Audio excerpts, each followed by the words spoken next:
We want to thank everyone for joining us this week for the weekly Wednesday workshop. We have an awesome speaker today. She is a farmer and her husband is as well. And they have been doing this work many, many years. And so I definitely wanted to bring her on so she can share what her family have done over the years for as farming, how they, got into it. So like most of us, you're kind of born into it and agriculture, and sometimes you come back to it and sometimes you never leave it. And so definitely want her to share with us her backstory, as well as going into her presentation on how their farm business turned into a nonprofit to help people in their community in the South Alabama area. So at this time, Mrs. Barbara Shipman, I would definitely turn it over to you. And we thank you so much for joining us today and sharing your story. Thank you for that, Felicia. As Felicia has already said, I am Barbara Shipman. I am a fifth generation farmer, as well as my husband. And we have been farming on our current farm because we, like most children, when we got our education, we decided we wanted to leave home and roam around, see what the world was like.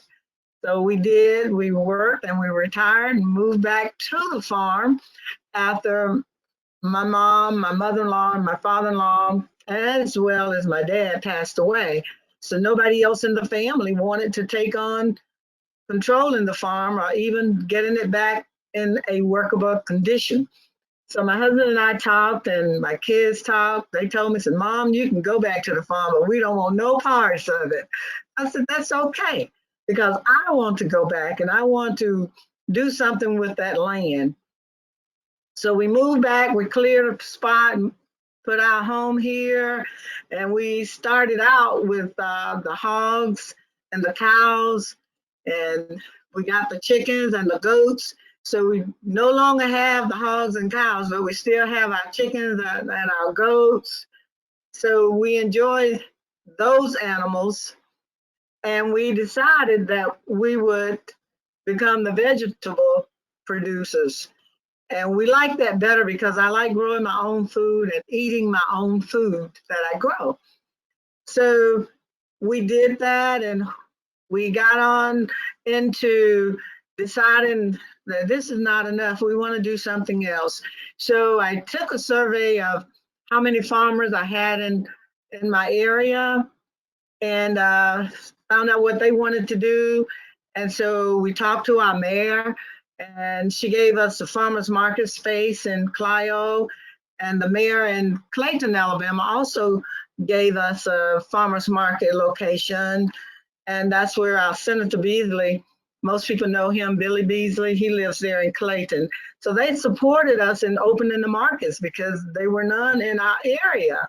And we did that, and we included our youth, because we found out that our rural youth really didn't have anything to go do or no place to go because we had no park, except later on we found out we had Blue Springs Park, and it's well known for the hot springs there.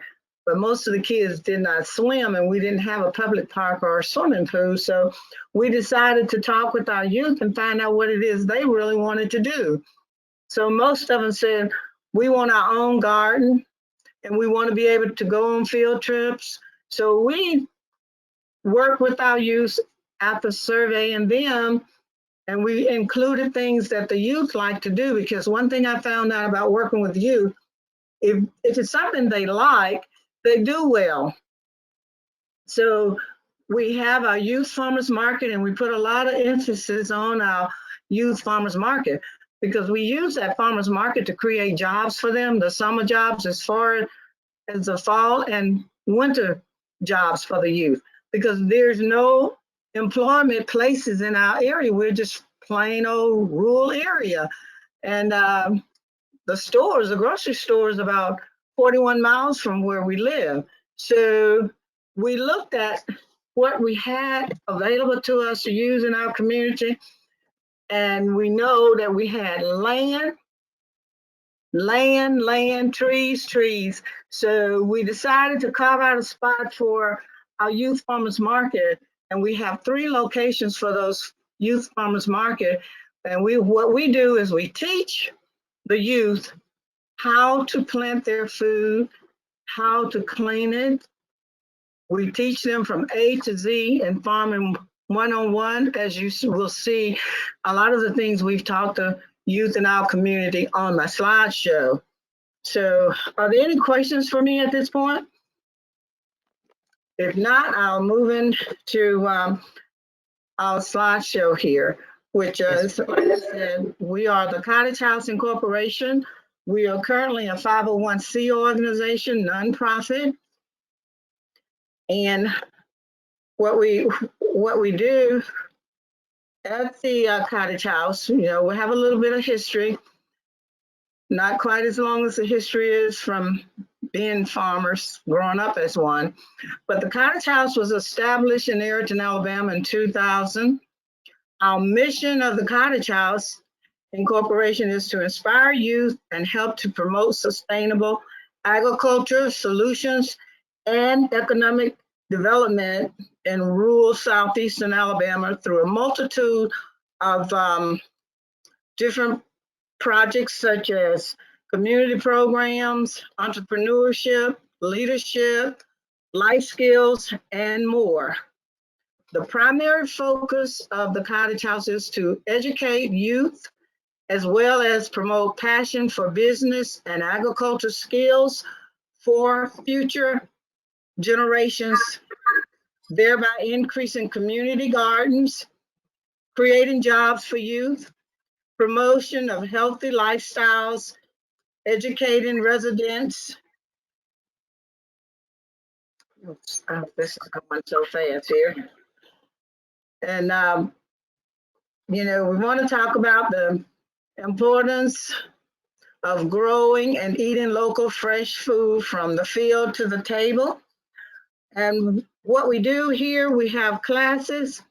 We bring our kids inside and we teach them about healthy food. We bring the medical experts in, the food and nutrition people to come in and educate our kids about how important it is to eat the right foods to eliminate some of the obese problems, because a lot of our children are obese and they shouldn't be at their age, but they are. And we find out that is because most of the time they eat a large amount of snack foods. Most of them are filled with sugar, and that's not good for me because a lot of the youth have sugar diabetes in my area. And we want to talk about our program work. Cottage House worked closely with the youth and youth leaders in Barbara County, Coffee County, Dale, Dallas, Geneva, Henry, Lee, Macon County, Montgomery, as well as Wilcox County. The majority of our clients include veterans, youth, women, traditional farmers, as well as new and beginning farmers. We work with both the veteran women and the men. And I'll tell you a little bit about some of the work we've done with the veterans, and we're still supporting them in the big project they have that they're getting off the ground. And Dr. Jean Lear, I work with her. They are working with the veteran homeless women and homeless children.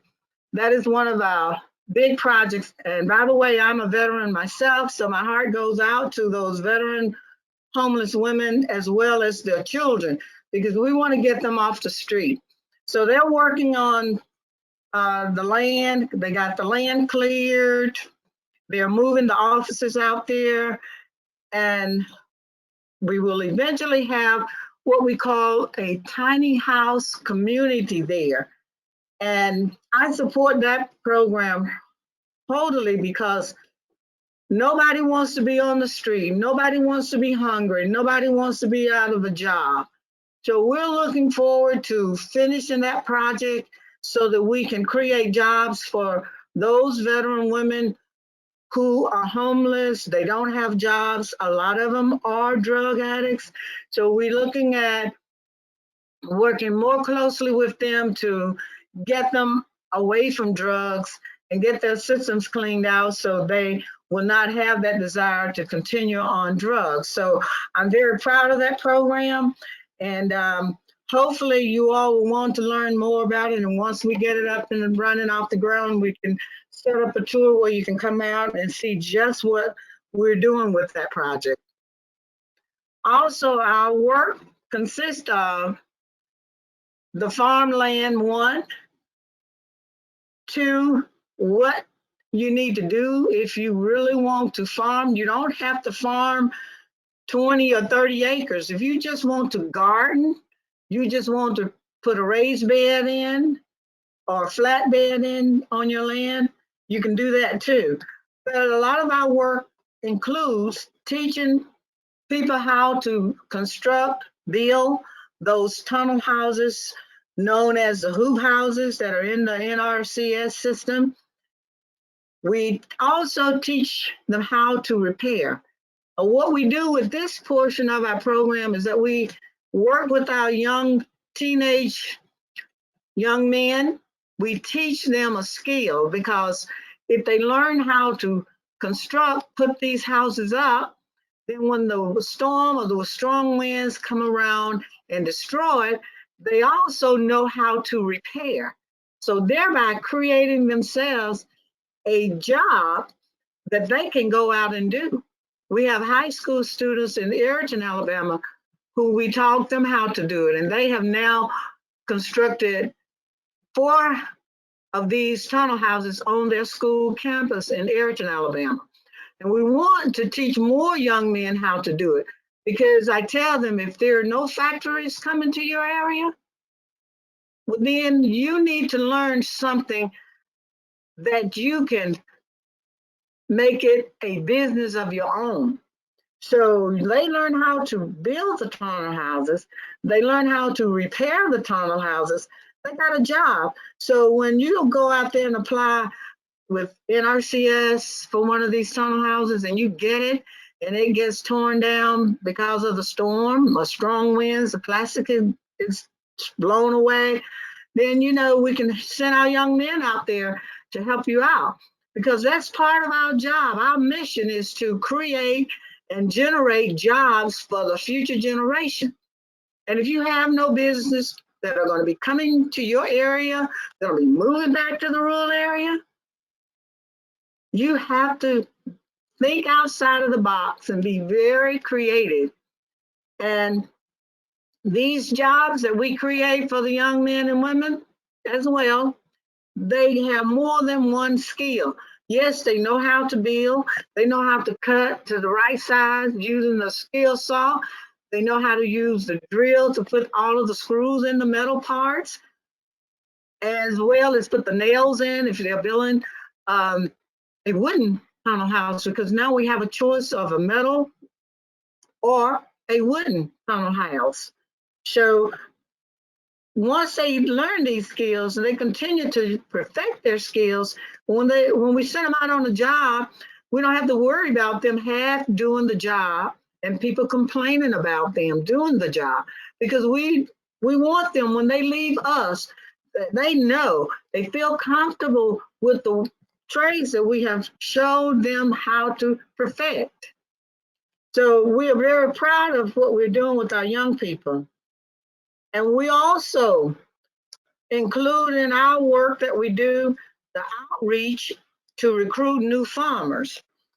We do quite a bit of outreach to recruit these new farmers. And we don't only just recruit them, but we stick with them. We teach them what they need to know. We make them feel comfortable with it.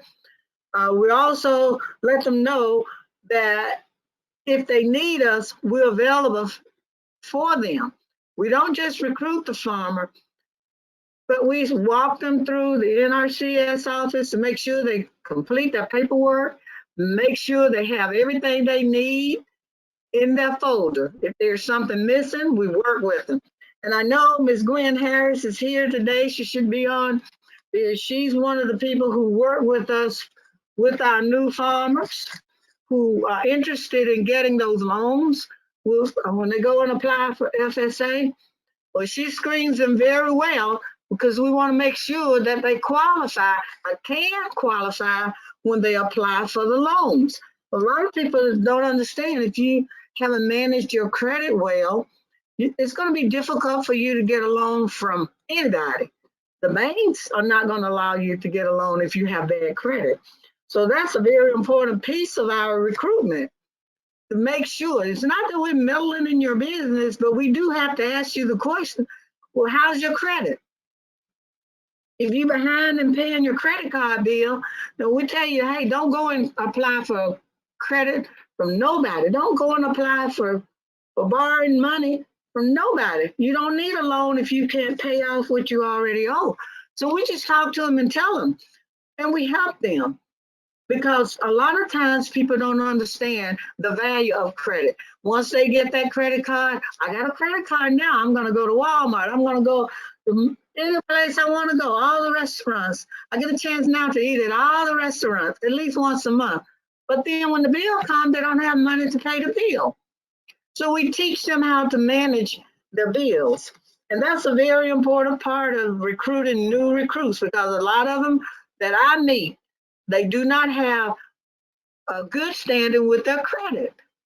But if they don't have, that doesn't mean that we can't work with you and help you get to where you need to be before you go out there and try to borrow money. You know you're not going to get it because your credit rating is not good enough for it.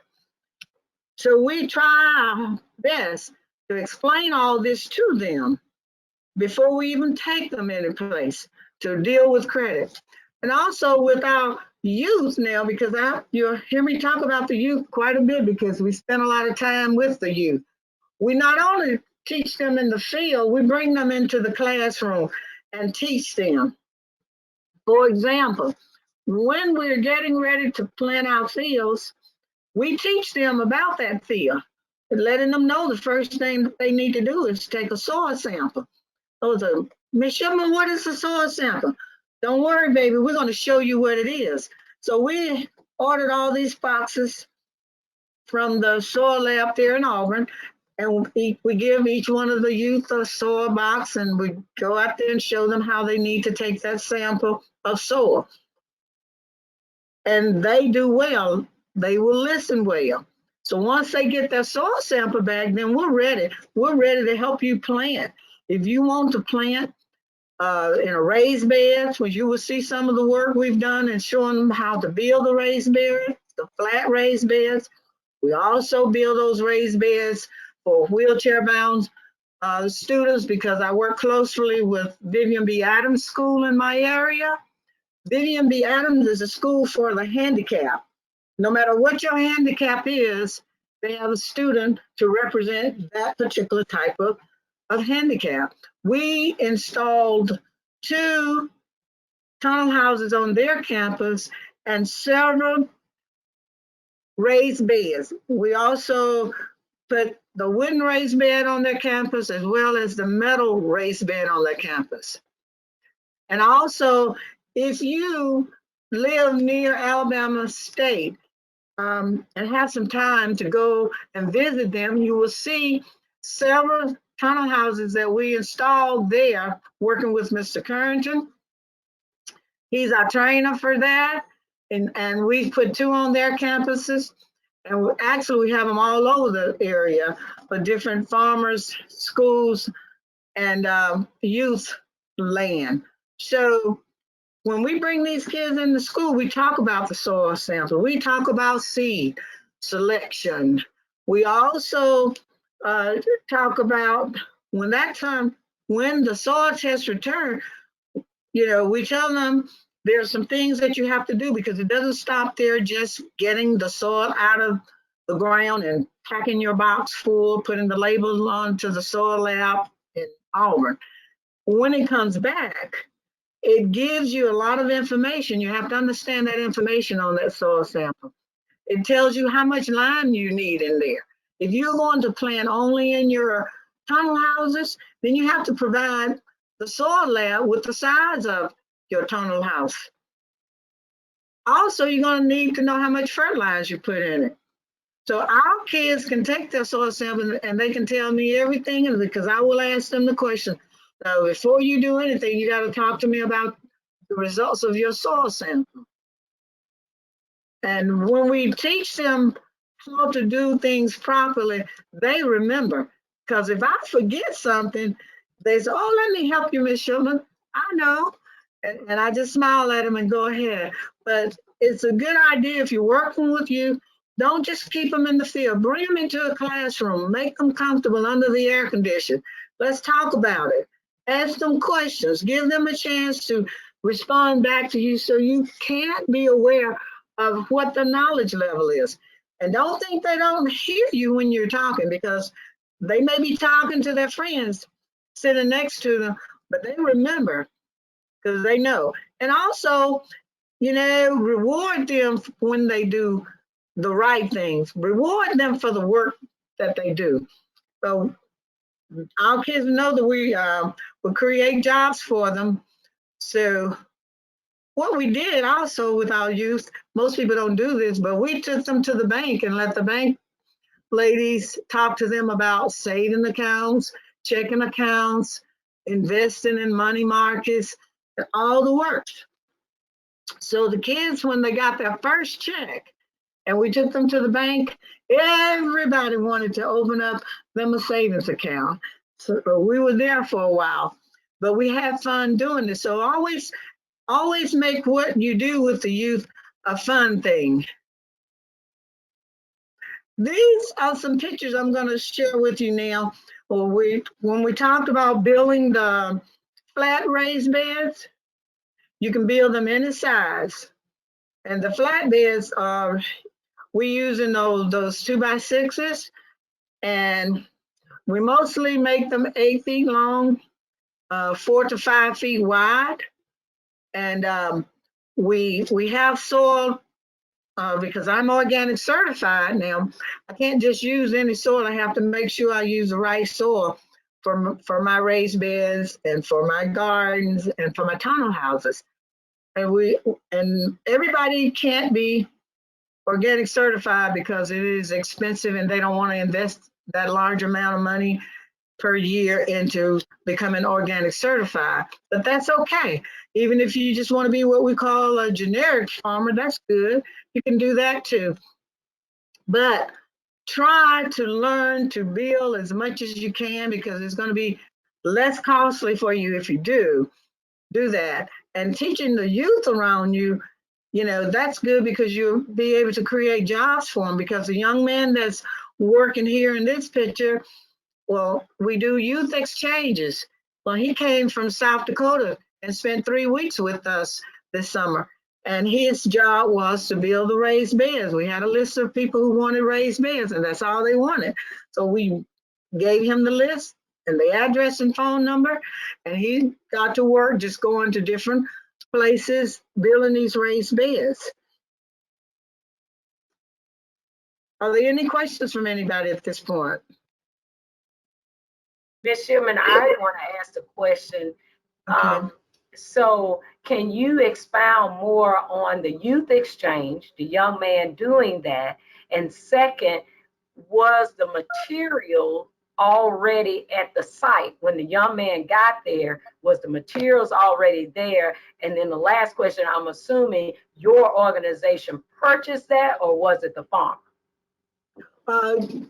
The farm, number one, the materials were not already there. The young man who was on the youth exchange program with us, well, he came and we gave him the list, and he had his driver's license, and he was really good with MapQuest. So he found his way around where he needed to go. And he was able to take the people, like, because I have a lot of senior citizens that we work with.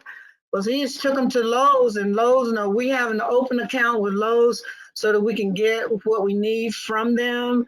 And we have some people who are able to pay for the supplies and some people who are not able to pay for those supplies. So we help where we can, and we work it that way, and it works well for us. I like that. Now, can you explain more about the youth exchange, how your organization got involved in that?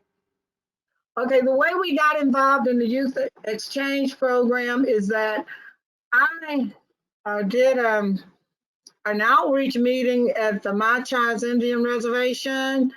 And while I was there, it was a relatively large meeting. I didn't know very many people except the people that I dealt directly with that invited me to come and speak there and show my PowerPoint. I was asked by several Indian chiefs, that I work with them to do the youth exchange, and I explained what it was all about, and they wanted to become involved. And it was our first experience having the ability to work with the Indian tribes closer. And what we did, we talked about it. We told them how many students that we could do. And what happened is this year we were looking at busloads of kids coming down for the youth exchange, but because of the coronavirus, we were not able to do it. Hopefully we can do it next year. So what we did, we worked with them sending at least 6 people, because we could, operate the social distance better with just 6 people working, because what I was able to do was send them in different directions, So that's how I got involved with that. And I really love it. I enjoy it. And we just do what we know how to do best. That's all. It is a very good program. It gives our youth the opportunity to interact with other people who speak many, many different languages. And in the case with our youth, they were not accustomed to working very closely with Caucasians, Indians, or otherwise. But, it worked well for us. Great. And That's it's a very good great. program. Yes, ma'am. Are there any other questions? You can open your mic, just unmute yourself, and you can come on and ask a question. And then we'll get back to the presentation, but you definitely can jump on and ask or put it in the chat. Okay. Well, Thank you, Ms. Fishman. Now, I have a question. Sure. I was jealous when I saw that soil in the raised bed. Where do you get good organic soil? Well, I have a company that's located in Anderson, Alabama. They make it up and they sell it by the dump truckload. And if you're interested, I can get you connected with them. Thank you.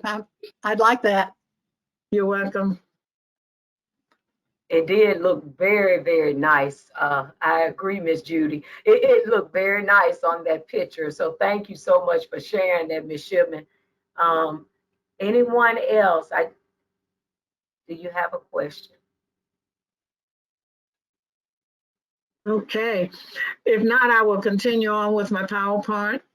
And that you can ask me questions anytime. I like that because that gives me a chance to, talk about the pictures or whatever's in front of me and as I move along. But here is a picture of where we teach our youth how to build sub-irrigation systems.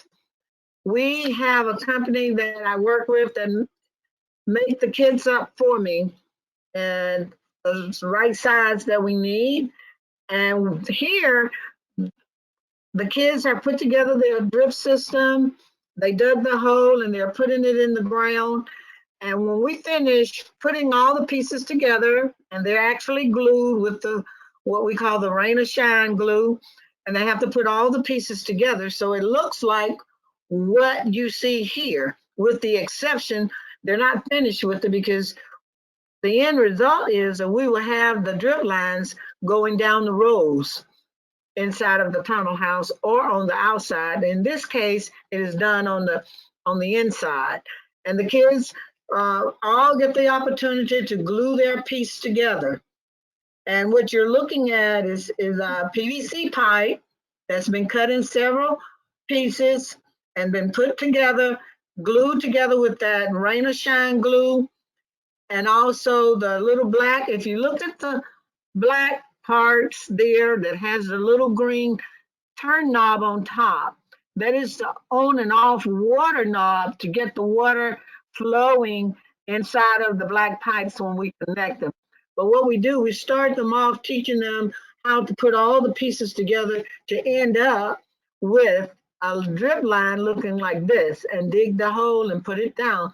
That's just the second step of it.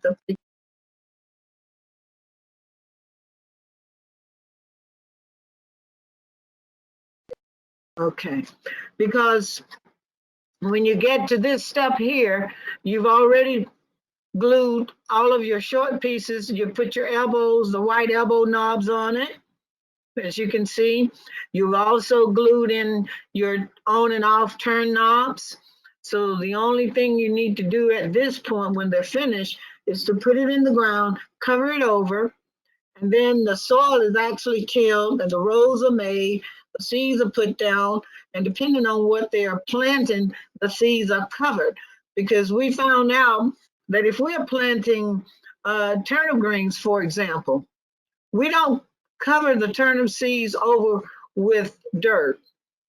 We put them, we dig the rows, we put the seeds in, and we put the fertilizer on top of it, and we water it.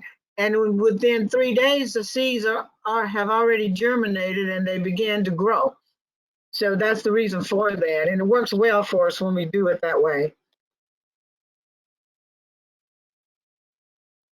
Now you see that each child has glued their piece onto the drip line for the sub irrigation, and we have them hold it up so we'll know what side they're going to put down.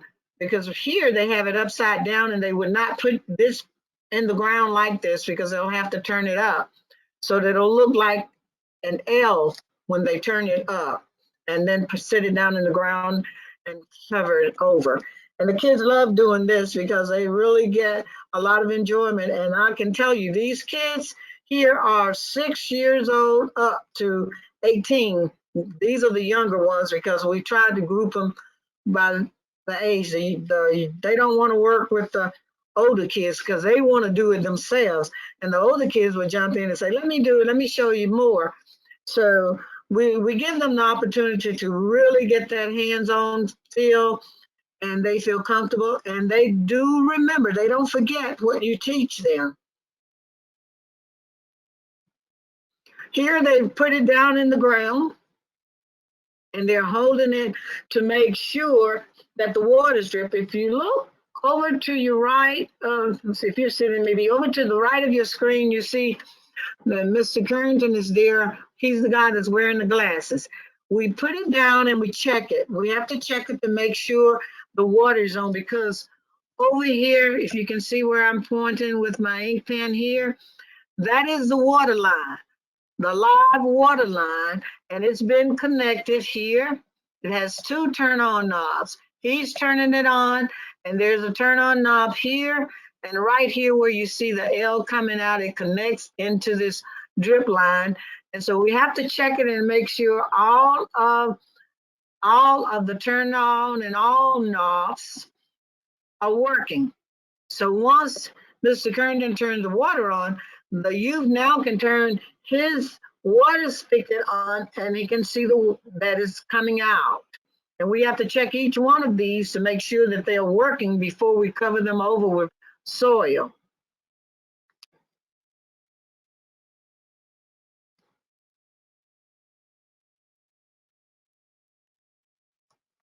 As I stated earlier, our work includes farming training 101 for the new farmers who do not know anything about farming. We start them out in first grade, so to speak. We also teach our youth and our farmers about the importance of farm safety on and off of the farm.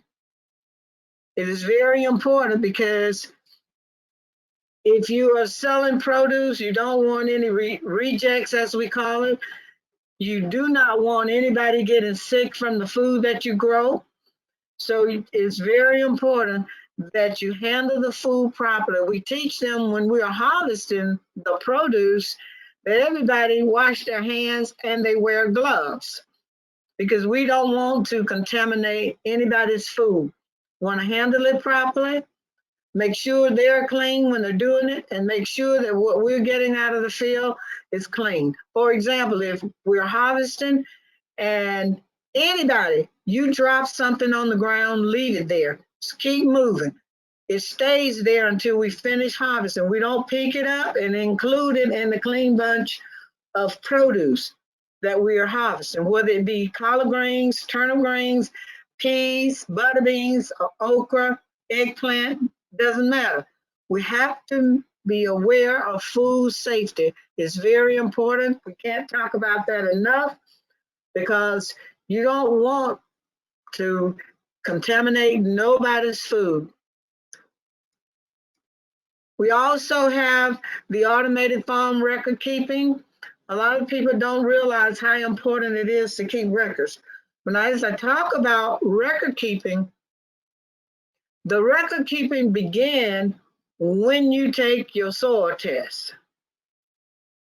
When you take your soil test, you have to capture that, the date that you receive your soil test back, and the information you capture from that is how much fertilizer, how much lime you put down. Also, in the record keeping for the tunnel houses, as well as if you are planting in the fields, we have made up charts to show what you planted in the field, how much you planted in the field, how many seeds you put in that row. And we also have tags for our rows. And what we use as tags, we use something like this. Can you see this on the screen? We use this to tag or mark our rows, because we have to keep up with the number of plants we put in each row.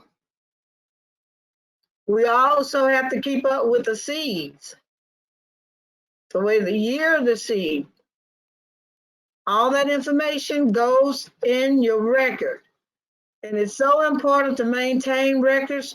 If you are farming and you have a disaster, or you lose your crop and you apply for NAP insurance, they're going to want to see the record.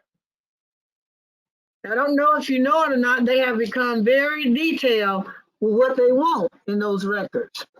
So my advice to you, if you're farming, make sure you maintain your planting records. In that planting record, you should have a place for your harvesting records. You should also have a place for the spacing, because no matter what seeds you're planting, whether they are seed or whether they are transplants, you have what we call planting specification, telling you how far top to bottom you space these out. And in your rows, what is the distance between your rows? See, most people don't know, for example, if you're planting squash, some squash you can plant 5 feet apart. Some squash you plant depending on what type they are, requires more space than that. And that's what they look for in your records, your planting records, when you apply for the NAP insurance. Did you follow the guidelines? I know a lot of people have planted their crops and didn't follow the guidelines for planting. There is a planting guideline for every seed. And when you apply for that NAP insurance, they're gonna look at that. And it's not gonna be the people sitting in your FSA office doing it, because they have contract people that come out and inspect your crops that have been destroyed by whatever, water, rain, wind, whatever. And the first thing they're gonna want to see, let me see your planting records. When did you plant? What you planted? Did you space them out correctly? Did you row inch correctly, meaning from top to bottom? Well, did you put it 12 inches apart, 18 inches apart, 24 inches apart, or 36 inches apart? Because every seed has a planting specification. And I stress on that, if you're farming and not maintaining your records on planting, on what seeds you planted, how you planted, when you planted, you may not get any insurance. It's just that important. So what we found out that would help us is when we designed our automated farming record keeping system and automated planting guide, it helped us, especially for people who are organic certified. You know your records are going to be screened because when they come in, they're looking for stuff. Now, if you're GAP certified, Good Agriculture certified, the same thing. And they are state inspectors. They are coming in and looking for stuff that's wrong. And it also lets them know how much you know about what you're doing as well.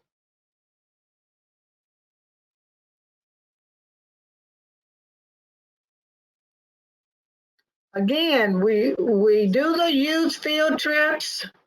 We've taken our youth to Washington, D.C. to tour it. We've taken them to the riverboat ride in Montgomery, Alabama. We've had classes everywhere we go. If we're on the bus, we have classes en route up and en route back home. We do the same thing.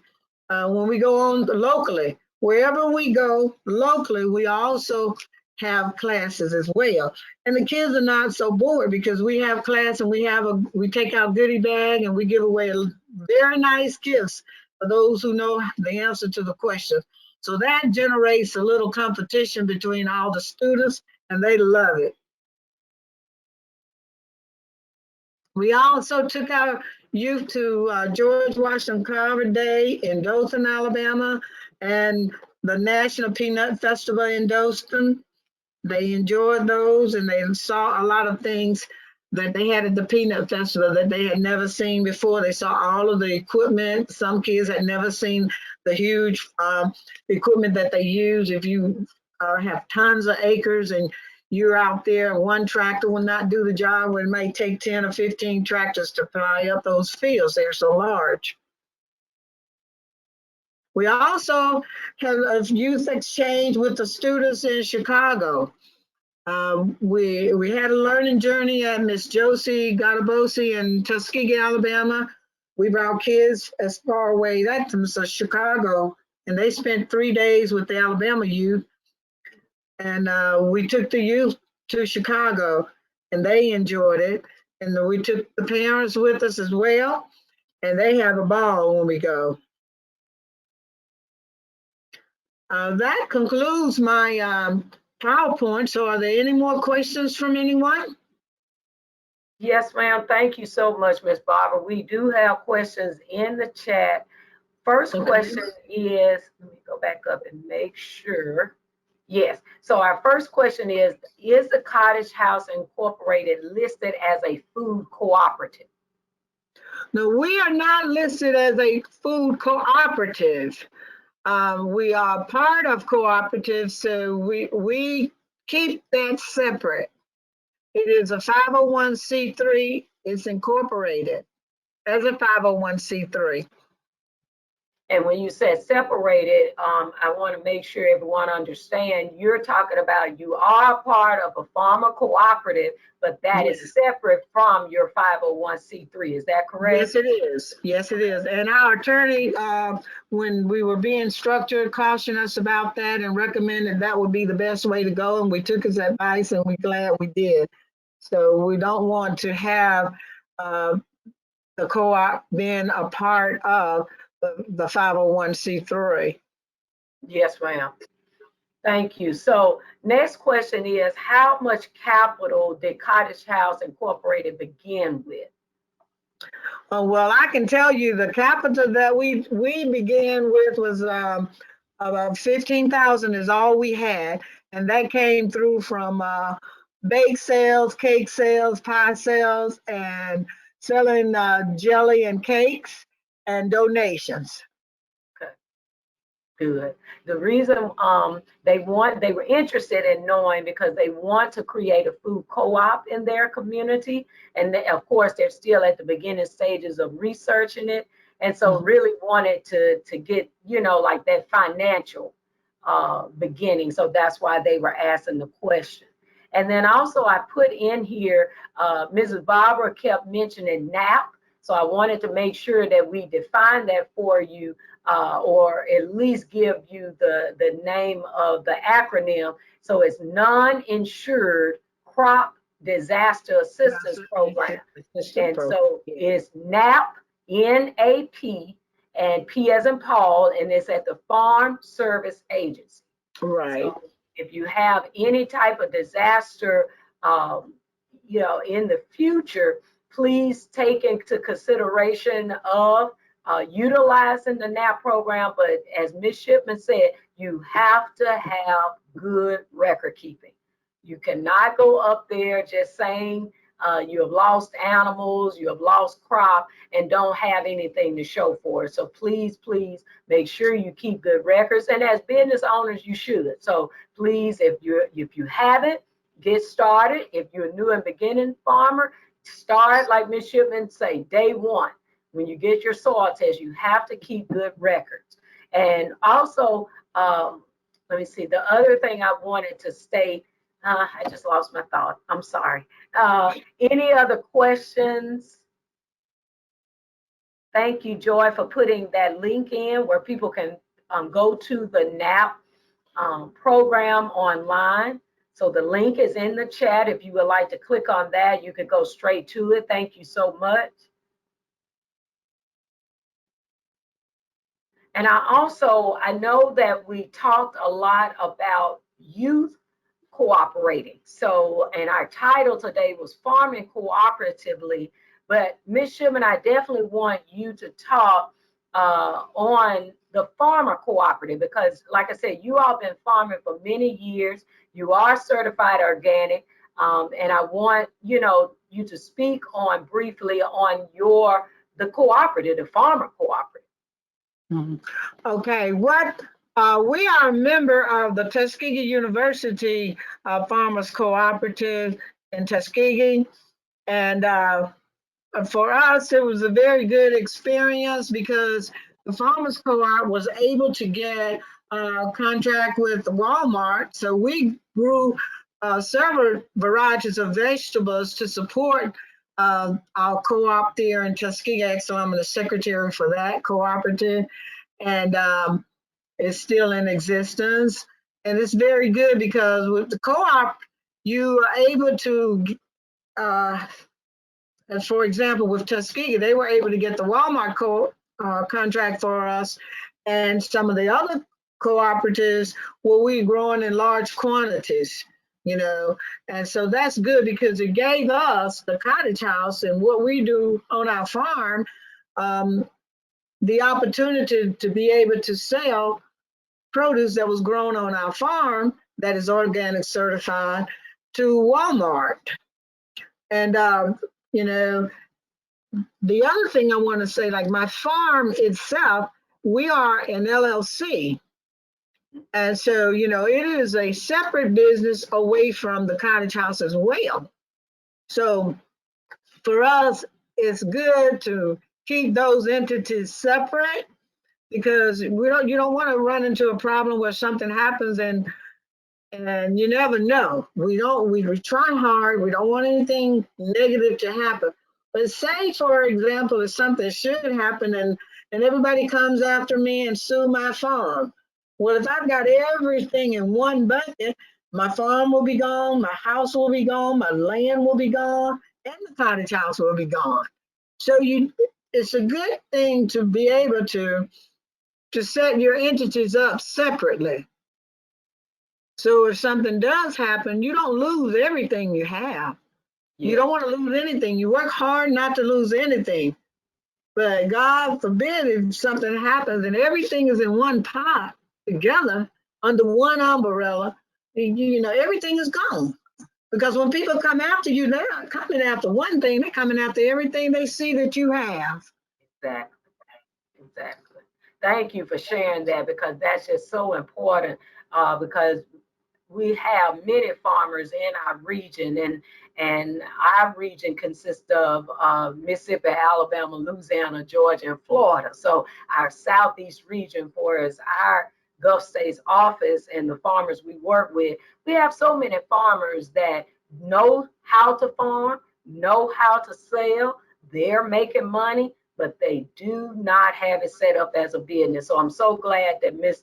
Shipman mentioned that because we want everyone to have their farm operation set up as a business. So just like she said, you have a little protection. It's not ironclad, but you have protection from your personal asset, your home, your land. You don't want that skewed into your business because, like she said, if you get sued, then you could possibly lose all. So we want all parties, even our specialists, to share that with your constituents and your clients to let them know, you know, talk to an attorney about setting up their business, setting up their farm as a business. We want to do that and let a professional, you know, share with you how to do that. So if it may be attorney, if it's someone in your local area that is a business strategist, anyone that's a professional that can lead and guide you, you still may need the attorney,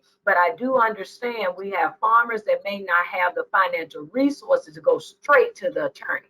So, and then the other thing, what are we talking about today? Cooperative. Talk to another farmer. So if it, like Ms. Shipman just said, she's an LLC. So any of our Alabama farmers that are online, they can go to her and ask, you know, why did you become an LLC? What was the reason? Getting into, she cannot set you up as an LLC, but at least she can show you on paper why she did it, why it's protecting her and making sure that everything is separate. The other thing that she didn't mention that she alluded to is keeping the money separate as well. That's Keeping your right. money separate. You want your business is functioning. See, they're farming, they're having to buy seeds and various things, but then they're also making money from their farm. Mhm. That money cannot be placed into that cottage house money. You cannot do that. And so Yeah, I was that going to, go ahead, Ms.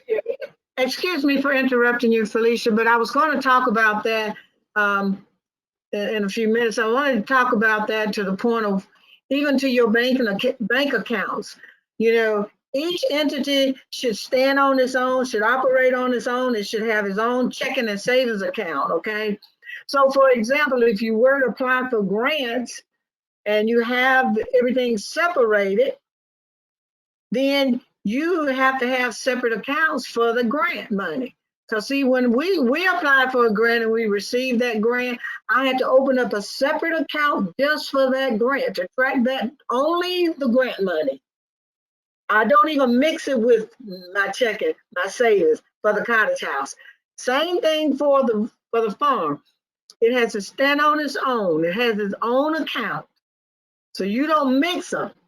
And most people don't know, well, I can borrow from here and borrow from there, but you don't do that. If you learn that you operate each entity separately, then you won't get into trouble. And you won't end up spending money from the other entity when you should not do that. And you think you have enough money, you go into the account and find out, oops, I've spent $5,000 over here on the farm. So it's not over here in the other account.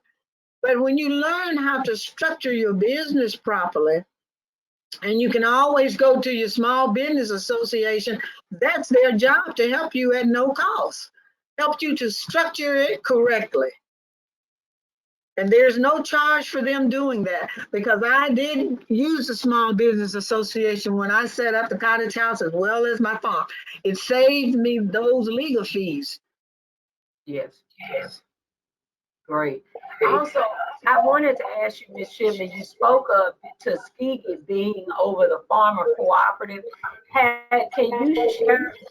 It sounds like that may be the way to go. I know most farm cooperatives are set up within a community, and it's usually either a family or individual over that cooperative. But can you share with us how this is, like, how did Tuskegee, or possibly how does that look when a university, one of our HBCUs is over your farm cooperative? Well, the thing about it is they are not over it. They structured us. So we have a president, a secretary, a treasurer. You see, well, they just help structure it. They just help to make things happen. They opened that door for us. We operate it ourselves. That's what your board does. We have a board that operates the business part. Okay. They never do that. They just help you get structured. Got you. Okay. Thank you for clarifying, because I thought I misunderstood. I'm thinking they were over the particular cooperative. So I appreciate you explaining that. Thank you so much. But one of the things I know that I just hear you always talk about, and then I have witnessed myself, the farmers in your area cooperate. They work together, and we're not, no one is going to always agree. So it may be differences, but they never get to this point where they just, like, just want to tear down the cooperative. It's like, we may be in difference, but let me go cool down and come back and so forth. Can you share the ups and downs and how you all work through, disagreements, because that's one of the biggest issues within our communities. We have cooperatives, but they don't always work out for the benefit of all. Yeah. Well, the thing about us is that the majority of the members they're either farmers, they've been selling for a while, or they're on the business, they're business people. They have a restaurant, a store, or some type of business. But we talk about it. And I believe, and this is me, and it's worked for me. I believe that when you are open and honest and straight across the board with a person, they respect you for that. And the best thing to do is just not tell them a lie. If you don't know something, tell them you don't know. Give me time to do some research and let me come back to you next month and have this ready to discuss with everybody next month, because we know that we're working together. We're not going to agree on everything. And there are some things we hadn't agreed on, but we did come to the table 2 meetings or 3 meetings later, and we talked about it, discussed it, and I have more information for them, because people want you to be straight up with them, straight up. And when you're straight with people, you don't have that kind of a problem. Because what you try to do is nip it in the bud, as I call it, before it escalates. Yes. And sometimes you can quieten the conversation just by telling me, give me a couple more days, let me find out some more and get back to you. And you can quieten the conversation or argument right there. Gotcha. Because what I'm telling you is, hey, I'm really telling you, I don't know what to tell you right now. Give me a chance to do some research and to see what I can find out, and let me get back to you with the correct information. I don't want to tell you wrong, but I much rather ask you to, hey, let me have some more time and do my research, and I'll get back with you. And then I can answer your questions. Because I don't know it all. I have to do research. One thing we have done that has really helped us a lot, we retain an attorney. If there's something legal that we need to deal with, I have an attorney on board to handle that for me. That's his job. When it comes down to filing the income taxes for my business, I have a certified accountant. Any tax problems, we all can go to that person and get our questions answered. Great. but I Wow. try to maintain everything in a business manner so that when things come up, I can pull out this, I can pull out that. And I'm an old record paper water because most all your business stuff is on paper. Even though I put it on a jump drive, they want to see, if I go to court, they don't want to see my jump drive. They want to see that piece of paper. Yes, ma'am. So I make sure that I have it, you know. Yes, ma'am. Wow. Now that's totally different, Miss Shipman, when you say you have these professionals for the cooperative. See, that's very, very new to my thought process, because most of the cooperatives, they don't, it's either a few members have these professionals, but they don't share them, or don't offer it to everyone. And to me, that's what a cooperative is. If you have the financial resources as a cooperative, each individual can retain this professional, not on one person. And Right. so you really could work together. That's right. And I'll give you a case in point in that when we were looking for attorneys, I didn't just look for attorney by myself. We had a meeting. I brought the Legal Shield group in, okay? Mhm. And what Legal Shield allowed us to do, instead of my buying a Legal Shield space of lawyer to be available for me to use by myself, I went for the whole group. It was cheaper that way. Mhm. So that's how we do things because, for example, when we buy fertilizer, when I order a truckload of fertilizer and you're a part of it, I got yours on that truck too. I don't leave you out. See, we have to look out for each other because all of us don't know it all. We know some, we know in part. I have to rely on other people to have more knowledge than me many times. And that makes my job easier. But when I do things, I'm not going to do it for one. I'm not going to do it, for example, with the children, when we decided we would give them stipends. My children work and they're getting ready because they know that when we have our awards section, they get their certificates, and each one of them, they work. Even though they worked and received a paycheck, they are getting what we call a bonus. Each one of them is going to get $500 because these kids work. We reward them for the good things that they do. So I didn't pick out your child and left Sally's child. I looked at for all of the kids. What I do for one, I should do it for all. Mhm. And when you have that kind of attitude, when you're looking out for the whole body, not the half or the fourth or the third body, you want to do it for the whole body. You don't be discriminative in any manner because they're looking at you. Let's see what she's gonna do. How's she gonna do it? But when they see you looking out for the whole group, they look at you different. They work with you differently. Oh, I thought it was gonna be this way. I thought it was gonna be that way. Well, you got in here and you see now it's not like that. Yes. And then will tell you, and it quiets a whole lot of negativism that you might hear people say. Only thing they can say is, I do my best to help you. If I can't help you, I come back to you and tell you, I'm sorry, I can't do nothing to help you this time. And here are the reasons why. What can you say? I try my best for you. Yes, ma'am.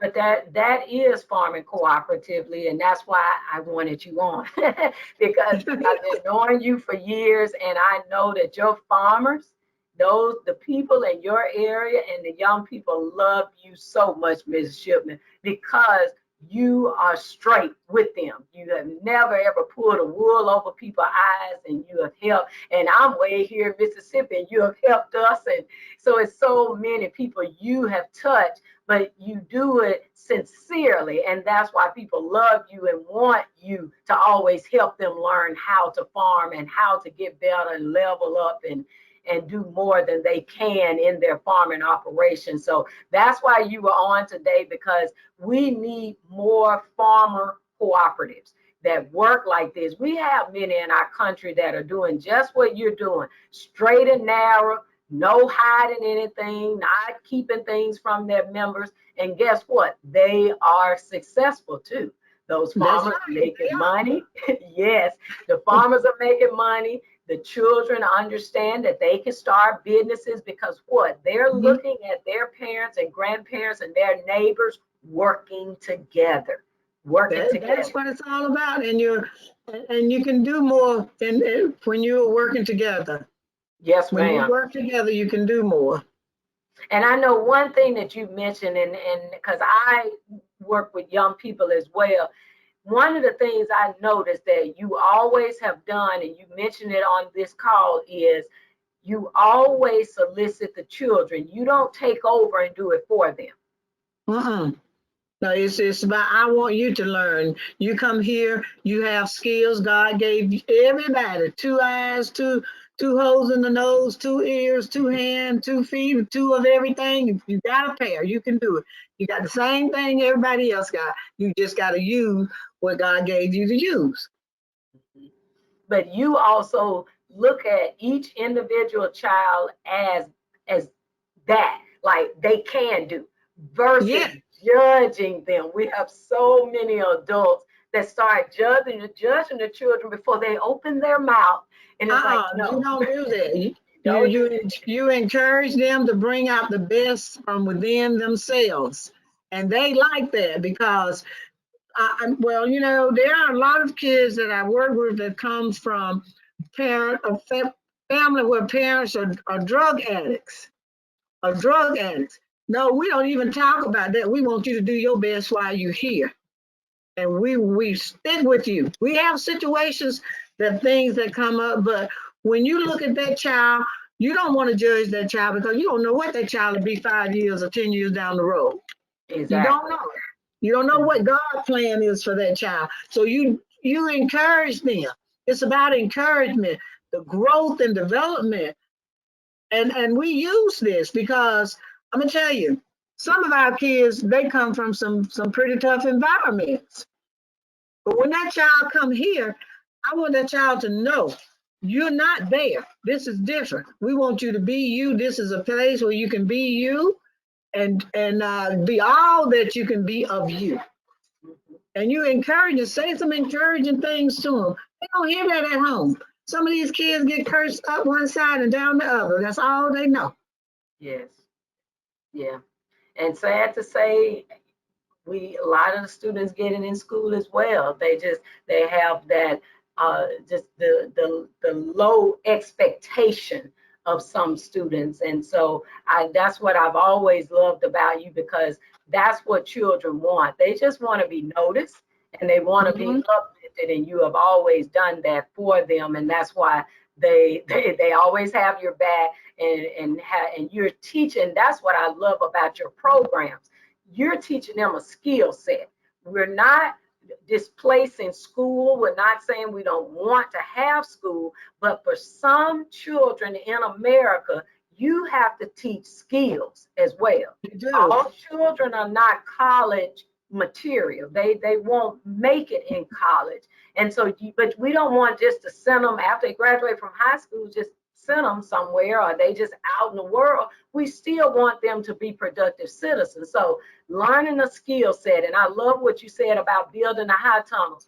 I had a client ask, who does that? What are the companies that build high tunnels?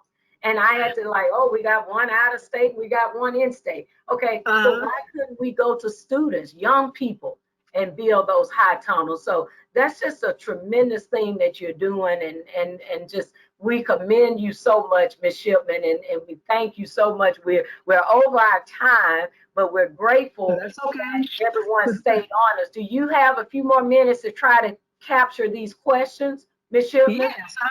Yes, I just dedicated this time for this, so let's at least get there as much as I can. People have to hop off, that's fine. Again, this is being recorded, so you can come on at a later time to listen.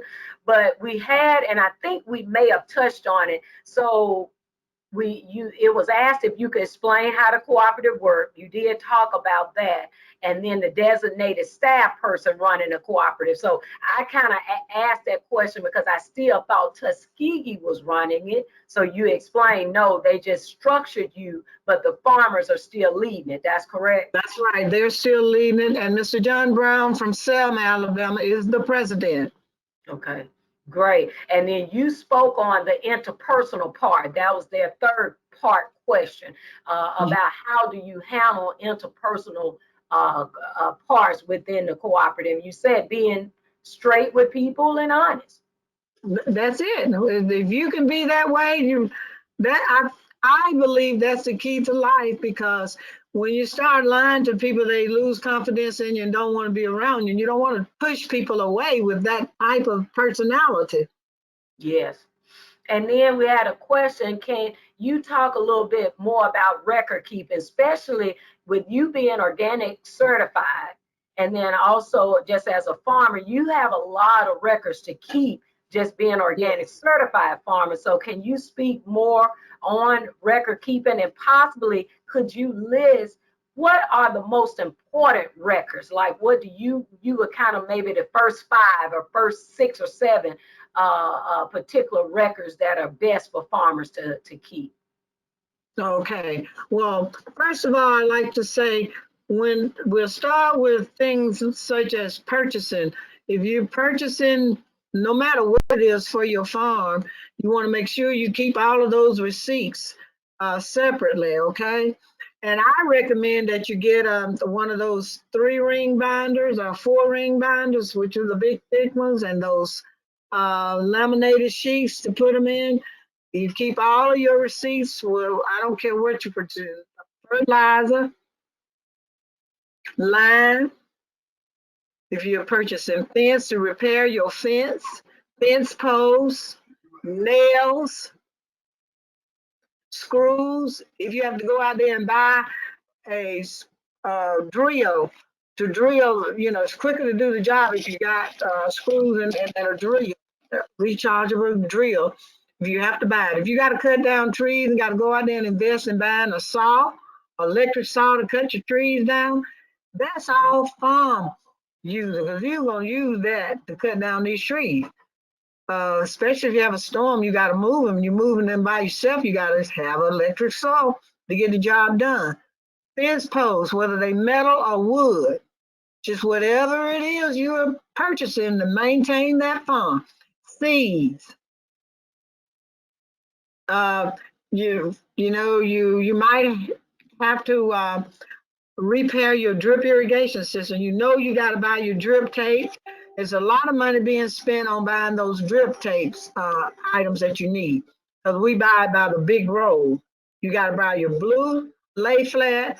You got to buy your water drip lay flat, which is your black drip irrigated tubes with the holes pre-punched in it.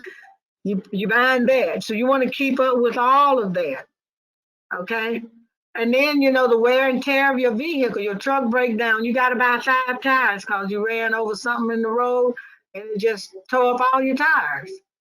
That's a farm, because you're on your way to pick up your supplies from Lowe's for your farm. And any transplants, if you into buying the transplants instead of starting your own, whatever it takes for you to do that, keep a record of it. So you'll know at the end of the year, when you get ready to file taxes, how much it costs you to operate that farm. And if you are harvesting and selling, you run in the farmer's market, you got to buy all of your baskets, all of your cups to hold your different products that you're selling. Whatever it takes, tablecloth, you may have to buy several folding tables. Whatever it is you need to operate that farmer's market, you should keep accountability of it by having all your receipts. And then maybe twice a month, you sit down and do all of your paperwork for January. Don't wait till the last month to do it. Time to file your taxes, and there you are. You got everything strode everywhere, and you don't know what is what. Organize it so you can get your hands on it. Because I can tell you, if you buy a saw and it tears up, they want to see the receipt where you purchased it from Lowe's. So you can get your hands on it right quick and take it up there and say, hey, it don't work no more. I need another one. Because everything you buy, if you pay attention, you get a warranty. Whether it's a 6-month warranty, a year, 1-year warranty, a 2-year warranty. If you have to buy a lawnmower, if you have to buy tractor parts, if you own a tractor and have to buy tractor parts, keep up with your tractor parts. Because the only way you can till your fields or bush hog your hay that you grow, you gotta have equipment, attachments, all that stuff. Just keep it in one book. You just got to buy your notebook for the farm. And then keep it separate from your household stuff, so you can get your hands on it real quick. That's the main thing. Most people don't even know where the records are when they buy stuff because they don't keep it organized. But if you do that, it's much easier for you. If you got to take something back because it tore up on you, or if you got to file your taxes and the tax preparer asks you, well, what are your receipts? You don't have no idea. Or you come in there with 6 receipts and you've been operating a farm all year. You buy your seeds. You may have to buy some spray for insects. It could be just small as that. And you still have to pay for it. So you need a receipt to show where you paid for it. No matter what it is, no matter what that cost is for you to operate that farm, you need to make sure you maintain those receipts. And I can't talk about it enough. And then that's part of your receipt records. And then you maintain the records for when you plant stuff. When you plant, most people that farm that I know, the old timers always plant on Good Friday. Whatever day Good Friday fall on and you plant, you don't plant nothing but corn. You need to document it on your calendar or something. If you ain't got time to do it right then, get you one of those big desk calendars that you can write on. You plant the yellow corn on the 18th or the 15th or the 14th, okay? Then it ought to give you time enough to know what your germination rate. So you say, well, I need some corn from you. I need about 15 bags of corn, 50-pound bags of corn. When you plant it, when it's going to be ready. You can tell your buyer when your crop is going to be ready if you keep a track of it. And that's what happens with maintaining records. Know when you're planting. You have some idea when you're going to harvest it. Yes. I appreciate that because you listed off planting records, harvest records, your sale records, and Yes, it's your sale farm records. records. So it's like, even though we have one entity, you have all of these different records under that business that you have to maintain. And you got to be able to put your hands on it. One of the things I wanted to share, some people may want to do it computerized. Some people may want to handwritten, so whatever you choose, we're not telling you how to do it. Just do it. We need all our farmers to keep records. It saves a lot of time, but it helps with your farm planning. When you're moving into the following year, you could go back and look and see, did that germinate? What Ms. Shipman was talking about, did the corn germinate? Did that particular variety do as you expected? So then when you plan for the following year, you're like, nah, I'm not going to buy that particular variety this year. So when you keep farm records, it helps you keep things flowing, making your life easier because you always can look back on it. Second thing I wanted to add, please, if you please scan your receipts. What I'm noticing, the ink is disappearing on a lot of our receipts. And so please scan your receipts. Not to say to throw them away, but scan them. So if it's 6-8 months in and your tax preparer needs to see it, it's something actually there. So we can't take blank receipts in because it had really changed, Ms. Shipman, over the years. The ink used to last, but now, in a few hours, sometimes look like it's gone. If you rub it and our oils from our hands and so forth, the receipt gone. And so we want to make sure we're scanning our receipts. And Ms. Shipman said every single thing, no matter how small.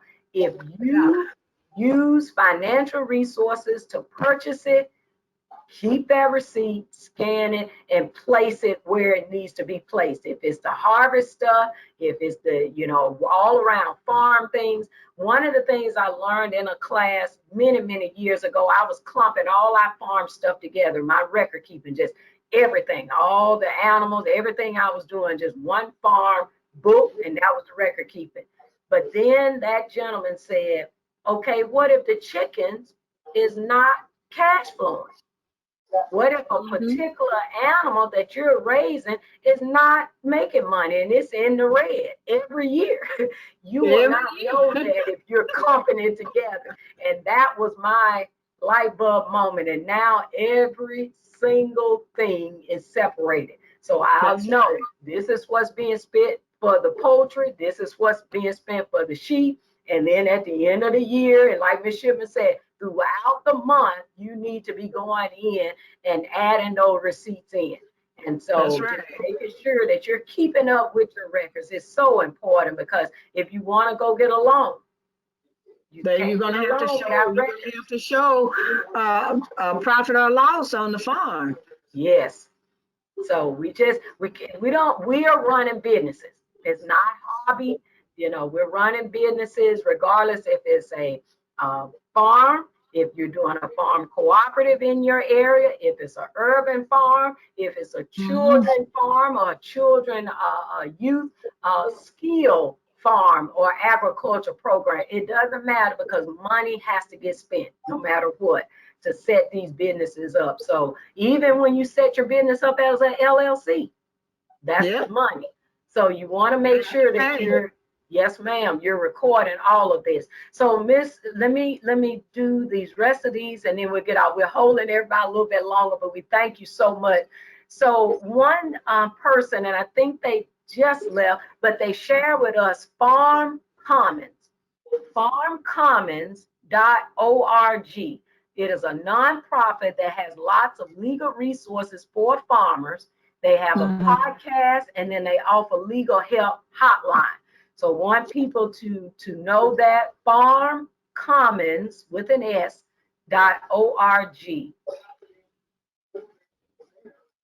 And then, okay, someone asked about Georgia Organics. If they were farming in Georgia, could they reach out to Georgia Organics for free organic certification coaching and record keeping assistance? And so they left their email address. I know that's not directed towards you, Ms. Shipman, that's a question for me. And so I'll definitely follow up with this client. Also, we have, they were asking, how are people keeping records? So do people want to come on, unmute yourself and share how you are keeping your records? We had a participant ask that question.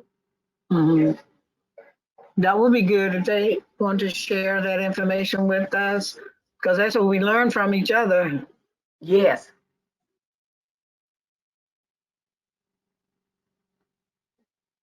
Anyone want to come on, just share how you're keeping your records?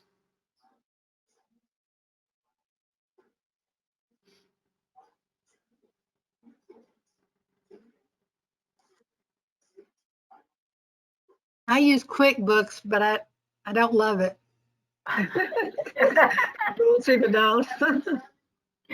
But now, Ms. Judy, does it help like at your tax time? Aren't you able to just pull everything down and be able to either email that tax preparer?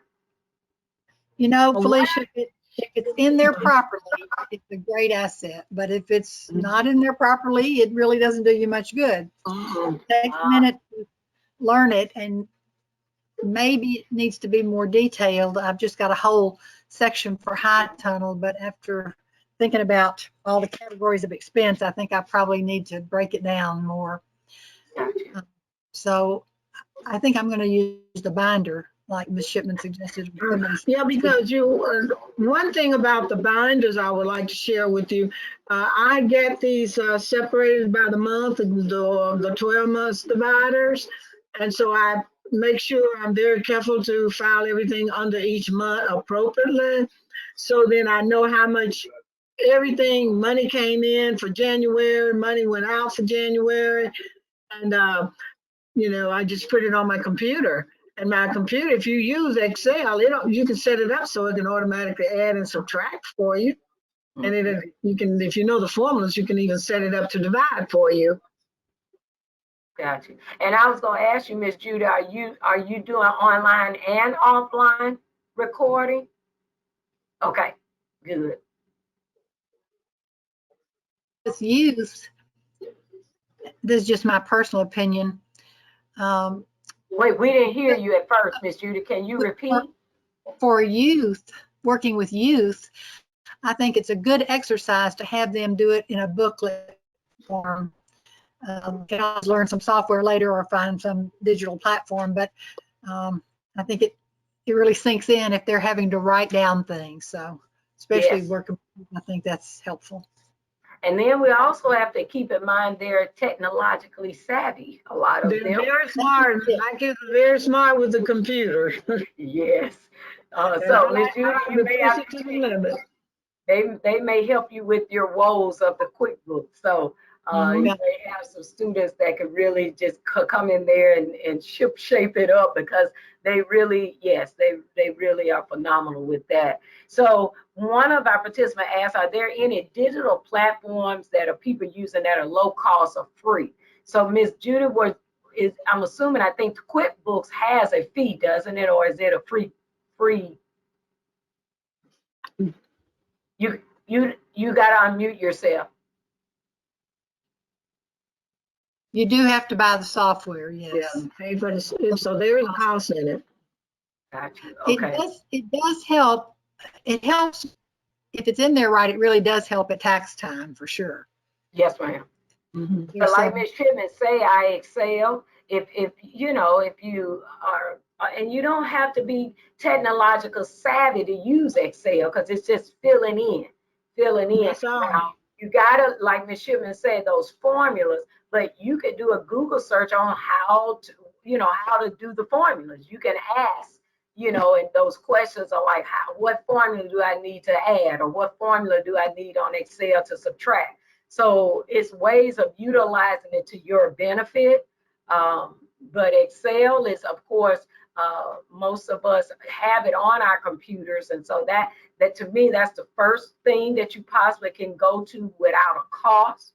And I always just share with farmers, when we start growing, though, when we start growing and you're getting larger, and like Ms. Shipman said, you have larger grants or funds coming in from whatever donors or what have you, that's when we definitely have to scale ourselves up as well by soliciting these professionals and or these professional like QuickBooks, those types of things.